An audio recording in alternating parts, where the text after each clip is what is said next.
ओम शांति। आज है 16 जून 2020 की मुरली। पहले सुनते हैं मुरली के मुख्य पॉइंट। आज बाबा ने बड़े प्यार से हम बच्चों को याद दिलाया कि जब तुम बच्चे शूद्र से ब्राह्मण बनते हो तो सबसे पहले आत्मा का पाठ पढ़ते हो, तो हमेशा आत्म अभिमानी स्थिति में होकर रहना चाहिए, तो बाबा की याद भी नहीं भूलेंगे। फिर बाबा ने बोला कि अपनी कर्मेंद्रियों को योग बल से वश में रखो। योग में पूरा रहने से कर्मेंद्रियां कभी धोखा नहीं देंगी और कर्मेंद्रियों में शीतलता आ जाएगी। अब सुनते हैं ईश्वरी महावाक्यों को विस्तार से। मुरली का सार है, मीठे बच्चे, तुम्हारा पहला लेसन है कि मैं आत्मा हूँ। अगर तुम बच्चे आत्मिक स्थिति में रहोगे तो बाबा की याद हमेशा रहेगी।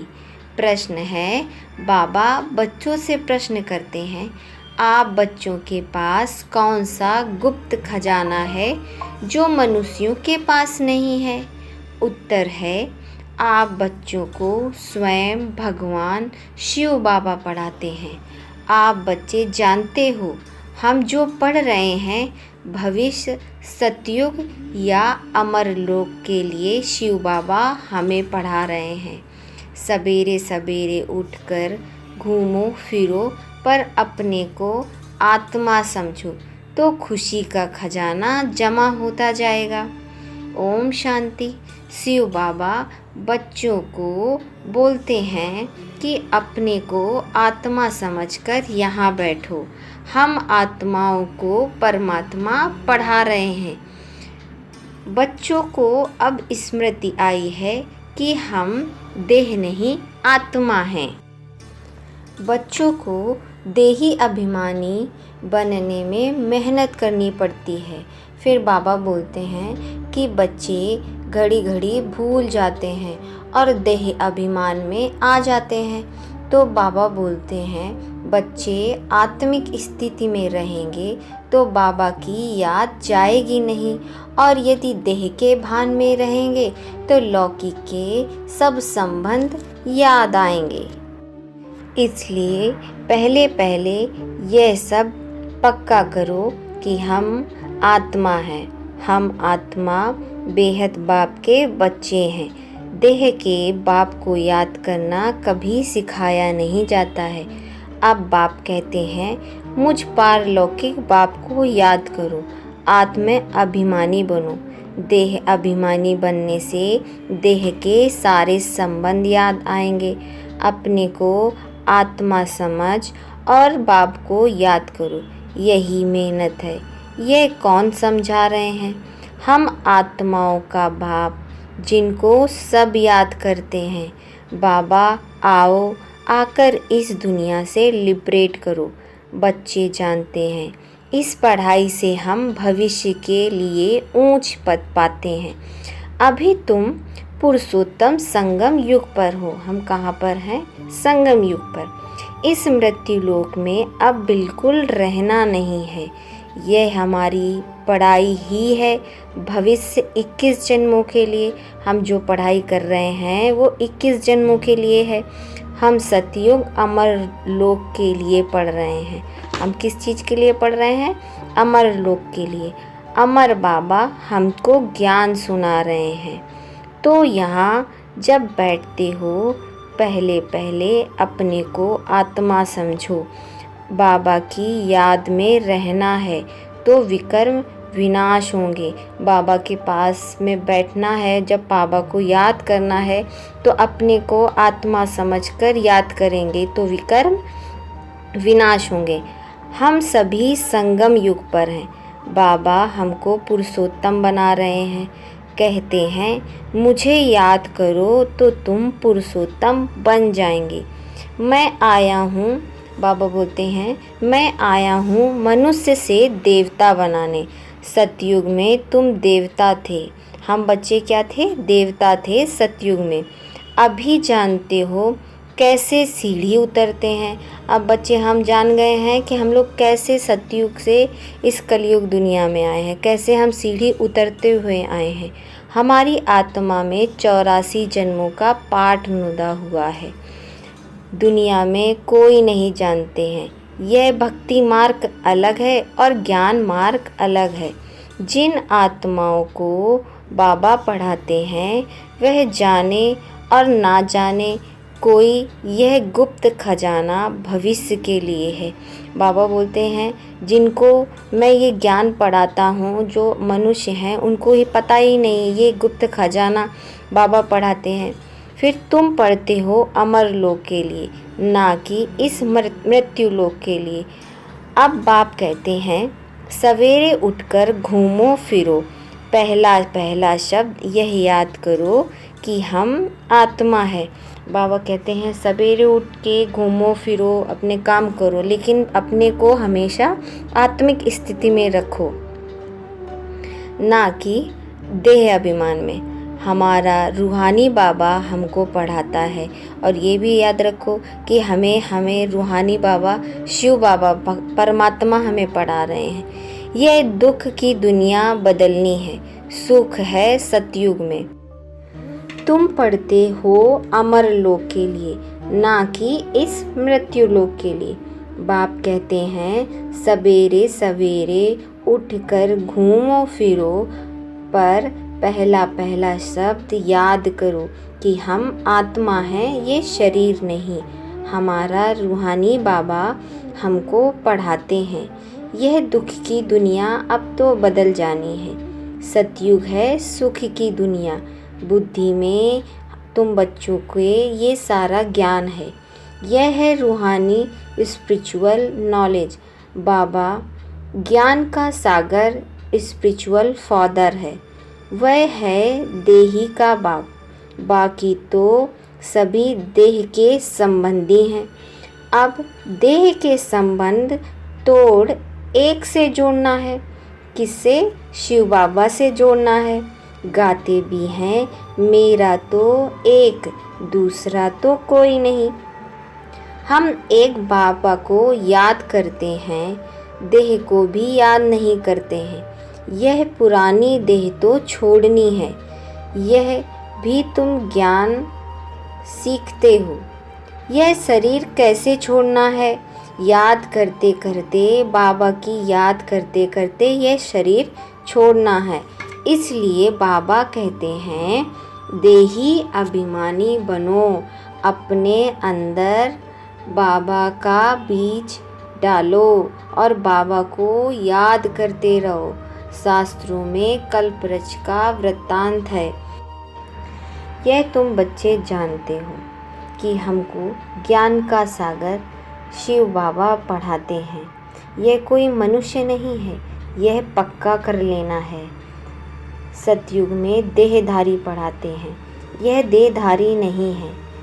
कहते हैं मैं पुरानी देह का आहदार ले तुमको पढ़ाता हूँ। बाबा कहते हैं सबसे पहले ये पक्का करना है कि तुम्हें ये जो ज्ञान पढ़ा रहा है, जो ज्ञान दे रहा है, वो कोई साधारण मनुष्य नहीं है।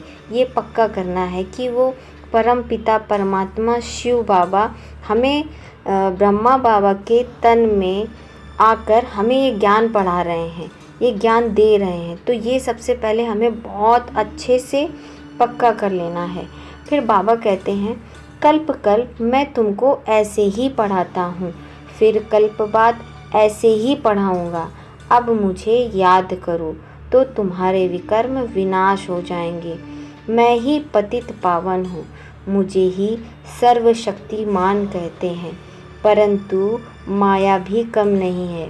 पर फिर बाबा बोलते हैं माया भी कम नहीं है, वह भी शक्तिमान है। कहाँ से गिराया? बच्चों को याद दिलाते हैं तुम्हें देखो कहाँ से गिराया, सतयुग से कलयुग में लेके आ गई माया। अब याद आता है ना, 84 के चक्र का भी गायन है। यह मनुष्यों की बात है।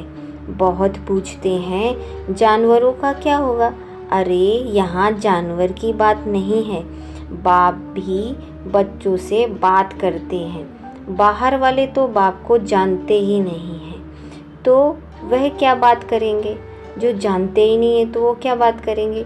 कोई कहेंगे हम बाबा से मिलना चाहते हैं। अब जानते तो कुछ है नहीं, बैठकर उल्टे सुल्टे प्रश्न करेंगे। 7 दिन का कोर्स करने के बाद भी पूरा समझ नहीं सकते हैं। कहते हैं यह बेहद का बाप कौन है, ये भक्ति क्या है जो पूरे। फिर बाबा बोलते हैं कि जिन्होंने बेहद की भक्ति की होगी, जिन्होंने बहुत भक्ति की होगी, उनको ही यह ज्ञान बुद्धि में पूरी तरीके से बैठेगा, और जिन्होंने कम भक्ति की होगी तो उनकी बुद्धि में कम बैठेगा। तुम हो सबसे जास्ती पुराने भक्त, गाया भी जाता है। भगवान भक्ति का फल देने के लिए आते हैं, परंतु किसी को यह थोड़े ही पता है कि ज्ञान मार्ग और भक्ति मार्ग बिल्कुल अलग है। सारी दुनिया है भक्ति मार्ग में, कोटों में कोई आकर यह ज्ञान मार्ग या ज्ञान को पढ़ते हैं। समझानी तो बहुत मीठी है, बाबा बोलते हैं समझानी तो इतनी मीठी है, 84 जन्मों का चक्र भी मनुष्य ही जानेंगे। तुम आगे कुछ नहीं जानते थे, मतलब जब इस ज्ञान में हम आए नहीं थे तब हम कुछ नहीं जानते थे, शिव को भी नहीं जानते थे। शिव के मंदिर कितने ढेर हैं, शिव की पूजा करते हैं, जल चढ़ाते हैं, शिव नमा करते हैं, क्यों पूजते हैं कुछ पता ही नहीं था।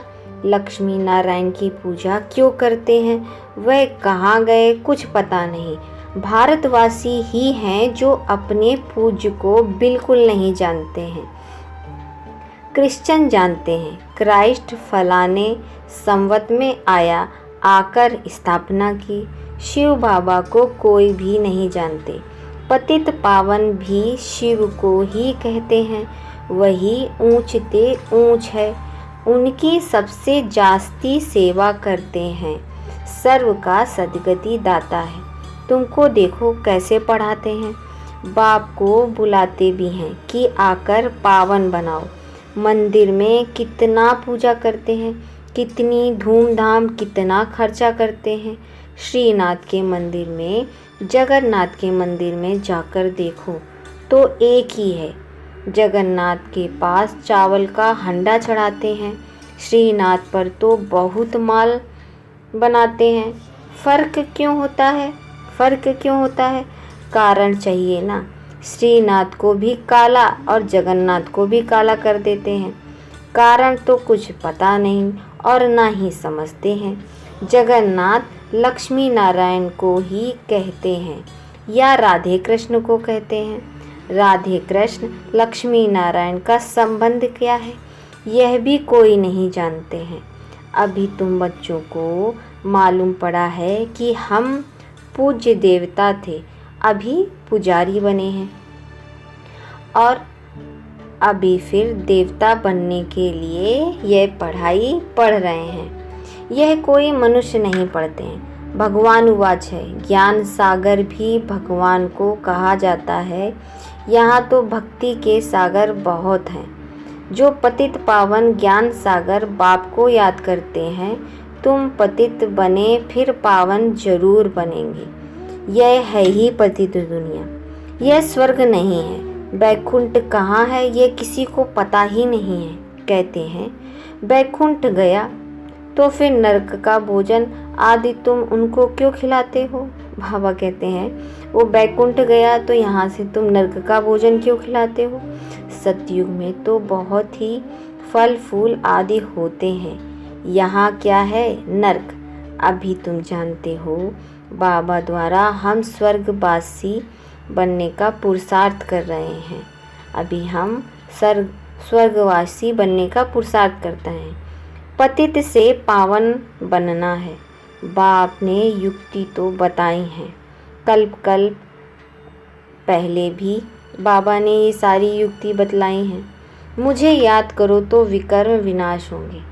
अभी तुम जानते हो हम पुरुषोत्तम संगम युग पर हैं। हम कहाँ पर हैं? पुरुषोत्तम संगम युग पर। तुम ही कहते हो बाबा हम 5000 वर्ष पहले यह बने थे। तुम ही जानते हो कल्प कल्प यह अमर कथा बाबा हम बच्चों को ही सुनाते हैं। शिव बाबा ही है अमरनाथ, बाकी ऐसे नहीं कि पार्वती को बैठ कथा सुनाते हैं। वह सब है भक्ति मार्ग। ज्ञान और भक्ति को तुमने समझा है, हम बच्चों ने ज्ञान और भक्ति को समझा है। ब्राह्मणों का दिन और फिर ब्राह्मणों की रात। बाप समझाते हैं, तुम ब्राह्मण हो ना, आदि देव भी ब्राह्मण ही था। देवता नहीं कहेंगे, देवता उनको नहीं कहेंगे। जब हम ब्राह्मण होते हैं तब देवता नहीं होते हैं, और जब देवता होते हैं तब ब्राह्मण नहीं होते हैं। तुमने सर्विस की है, अब तुम्हारा गायन है। भारत तो वॉइसलेस था, वह फिर विशेष बन जाता है। अभी रावण राज्य है ना, संगम युग पर तुम बच्चे अभी पुरुषोत्तम बनते हो। तुम्हारे पर बृहस्पति की दशा अविनाशी बैठती है। अब तुम अमरपुरी के मालिक बन जाते हो। बाप तुम्हें पढ़ा रहे हैं मनुष्य से देवता बनाने के लिए। बाबा हमको पढ़ा रहे हैं मनुष्य से देवता बनाने के लिए। स्वर्ग के मालिक बनने को बृहस्पति की दशा कहा जाता है। स्वर्ग के मालिक बनने को बृहस्पति की दशा कहा जाता है। तुम स्वर्ग अमरपुरी में तो जरूर जाएंगे। बाकी पढ़ाई में दशाएं नीचे ऊपर होती रहती हैं, याद ही भूल जाती है। बाबा कहते हैं याद ही भूल जाती है। बाप ने कहा मुझे याद करो। गीता में भी है, भगवान वाच काम महाशत्रु है। पढ़ते भी हैं परंतु विकार को जीतते थोड़ी हैं। भगवान ने कब कहा? 5000 वर्ष हुआ। अब फिर भगवान कहते हैं काम महाशत्रु है, इन पर जीत पानी है। यह आदि मध्य अंत दुख देने वाला है। मुख्य है काम की बात, इस पर ही पतित कहा जाता है। अभी पता पड़ा है यह चक्र फिरता है। अब पतित बनते हैं, फिर बाबा आकर पावन बनाते हैं। ड्रामा अनुसार फिर हम बच्चों को बाबा पावन बनाते हैं। बाबा बार बार कहते हैं पहले पहले अलफ की बात याद करो, पहले अलफ की बात याद करो। श्रीमत पर चलने से ही तुम श्रेष्ठ बनेंगे, यह भी तुम समझते हो। हम पहले श्रेष्ठ थे, फिर भ्रष्ट बने, अब फिर श्रेष्ठ बनने का पुरुषार्थ कर रहे हैं। संगम युग में श्रेष्ठ बनने का पुरुषार्थ कर रहे हैं। दैवी गुण धारण करना है, किसी को भी दुख नहीं देना है, सबको रास्ता बताओ। बाप कहते हैं मुझे याद करो तो पाप नष्ट हो जाएंगे। पतित पावन तुम मुझे ही कहते हो ना, यह कोई को पता नहीं है। पतित पावन कैसे आकर पावन बनाते हैं। कल पहले भी बाप ने कहा था माम एकम याद करो। यह योग अग्नि है जिसमें पाप दग्ध होते हैं। खाद निकलने से आत्मा पवित्र बन जाती है। खाद सोने में ही डालते हैं, फिर जेवर भी ऐसा बनता है। अभी तुम बच्चों को बाप ने समझाया है आत्मा में कैसे खाद पड़ी है, मतलब आत्मा में कैसे विकर्म बढ़े हैं, उनको निकालना है। बाप का भी ड्रामा में पार्ट है जो तुम बच्चों को आकर देही अभिमानी बनाते हैं। बाबा बोलते हैं कि मेरा भी पार्ट है कि तुम बच्चों को देही अभिमानी बनाते हैं, पवित्र बनाते हैं। अब तुम जानते हो सतयुग में हम वैष्णव थे, पवित्र गृहस्थ आश्रम था।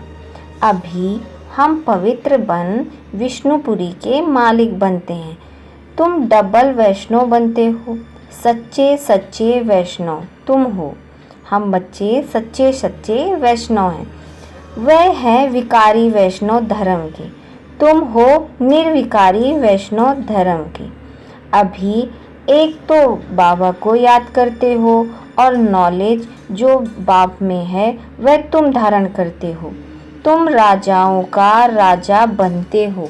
वह राजाएं बनते हैं अल्पकाल के लिए, एक जन्म के लिए। तुम्हारी राजाई है 21 पीढ़ी, अर्थात फुल एज पास करते हो। वहाँ अकाले मृत्यु होती नहीं है। तुम काल पर जीत पाते हो। समय जब होता है तो समझते हो अब यह पुरानी खल छोड़ नई लेनी है। तुमको साक्षात्कार होगा। खुशी के बाजे बजते रहते हैं। तमो प्रधान शरीर को छोड़ सतो प्रधान शरीर लेना है। यह तो खुशी की बात है। वहाँ मतलब सतयुग में 150 वर्ष आयु एवरेज रहती है। यहाँ तो अकाले मृत्यु होती है। जिन बच्चों का योग यथार्थ है उनकी सर्व कर्मेंद्रियां योग बल में वश में होंगी। योग में पूरा रहने से कर्मेंद्रियां शीतल हो जाती हैं। सतयुग में तुमको कोई भी कर्मेंद्रियां धोखा नहीं देती हैं।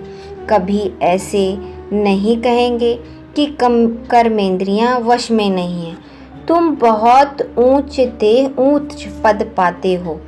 इनको कहा जाता है बृहस्पति की अविनाशी दशा। वृक्षपति मनुष्य सृष्टि का बीज रूप है। बाबा बीज है, ऊपर में उनको याद भी ऊपर में करते हैं। आत्मा बाप को याद करती है। तुम बच्चे जानते हो बेहद का बाप हमको पढ़ाते हैं।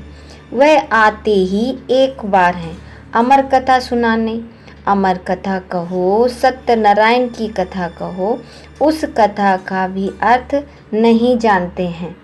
सत्यनारायण की कथा से नर से नारायण बनते हैं। अमर कथा से तुम अमर बनते हो।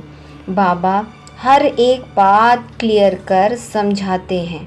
मीठे मीठे सिकिल हृदय बच्चों प्रति माता पिता बाप दादा का याद प्यार गुड मॉर्निंग। रूहानी बाप की रूहानी बच्चों को नमस्ते। हम रूहानी बच्चों की रूहानी बाप दादा को याद प्यार गुड मॉर्निंग, नमस्ते नमस्ते नमस्ते। धारणा के लिए मुख्य सार। योग बल से अपनी सर्व कर्मेंद्रियों को वश में करना है। एक वृक्षपति बाप की याद में रहना है। सच्चा वैष्णव अर्थात पवित्र बनना है। नंबर 2, सवेरे उठकर पहला पाठ पक्का करना है कि मैं आत्मा हूँ, शरीर नहीं। हमारा रूहानी बाबा हमको पढ़ाता है। यह दुख की दुनिया अब बदलनी है। ऐसे बुद्धि में सारा ज्ञान सिमरण होता रहे।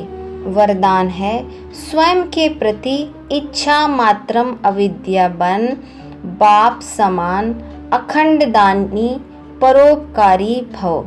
स्वयं के प्रति इच्छा मात्रम अविद्या बन बाप समान अखंड दानी परोपकारी भव। जैसे ब्रह्मा बाप ने स्वयं का समय भी सेवा में दिया, स्वयं निर्माण बन बच्चों को मान दिया, काम के नाम की प्राप्ति का भी त्याग किया। नाम मान शान सब में परोपकारी बने। अपना त्याग कर दूसरों का नाम किया। स्वयं को सदा सेवाधारी रखा। बच्चों को मालिक बनाया। स्वयं का सुख बच्चों के सुख में समझा। ऐसे बाप समान इच्छा मात्रम अविद्या अर्थात मस्त फकीर बन अखंड दानी परोपकारी बनो तो विश्व कल्याण के कार्य में तीव्र गति आ जाएगी। केस और किस्से समाप्त हो जाएंगे। स्लोगन है ज्ञान गुण और धारणा में सिंधु बनो, स्मृति में बिंदु। अच्छा, ओम शांति।